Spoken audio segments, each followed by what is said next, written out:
এসছিস? মামা, তোমাকে এই বাড়ির জায়গা বেচতে হবে না। পল্লবীর বিয়েতে যা খরচা হবে সব আমি দেবো। কিন্তু তুই এতগুলো টাকা? আমি যে শপিং মলে কাজ করি সেই শপিং মলের মালিকইও। হ্যাঁ, এইরকম শপিং মল কলকাতাতে আমার আরো 5টা আছে। স্যার, আপনার চোখে পানি? আপনাকে অপমান করেছে বলে? এর জন্যই বলে কারো উপকার করতে নেই। ওটা নিয়ে আমি ভাবছি না, ওরা হচ্ছে আমার মামা মামি। তাহলে আপনাকে অপমান করলো কেন? সে অনেক ঘটনা। কথা বলছিস না যে, কি ভাবছিস? কিছু না, আজ তোর জন্য আমার কি স্কুলে আসতে হলো। মামা মামি আজও আমাকে বকাঝকা করবে। সেটা তো রোজকার ব্যাপার। সামনে উচ্চ মাধ্যমিক পরীক্ষা, স্কুলে না আসলে পরীক্ষা দেবে কি করে? রিয়াজ কোথায়? ও নাকি আজ গ্যারেজে কাজে যায়নি? গ্যারেজ বন্ধ করে তোমার ভাগ্নি স্কুলে গেছে, পড়াশোনা করে নাকি জজ ব্যারিস্টার হবে। তোর ছেলেকে এত পড়ান করা সত্ত্বেও স্কুলে যাচ্ছে? কত কষ্ট করে কাজটা দেখলাম, সব হয়েছে তোর আজকারা পেয়ে।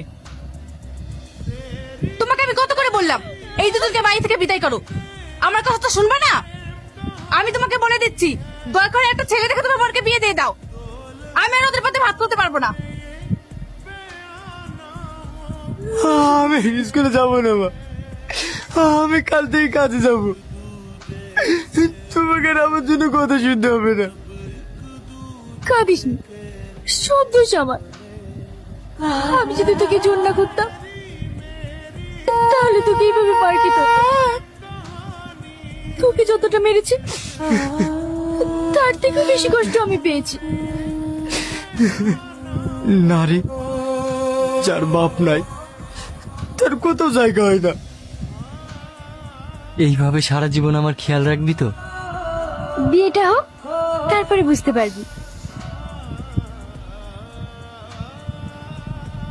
মাত্র 350 টাকা হয়েছে। তাহলে এক কাজ কর, আমার একজোড়া চাঁদির বালা আছে, ওইগুলো বিক্রি করে দে। কিন্তু তোমার বালা। ওসব আমার লাগবে না। কি হয়েছে? তুই এত হাঁপাচ্ছিস কেন? পুলিশ, পুলিশ আসছে। তার মানে তুই আমার হিরোইন নিয়ে এসছিস? ও সব কথা পরে হবে। উফ,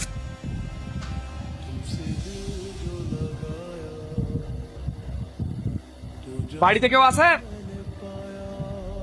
কি ব্যাপার স্যার আপনারা? সূর্যকার নাম? আমার ছেলের নাম। ওর নামে কমপ্লেন আছে, ও নাকি ড্রাগস বিক্রি করে। না না স্যার, আমার ছেলে এসব কিছু করে না। সেটা সার্চ করলেই বোঝা যাবে। গোপাল,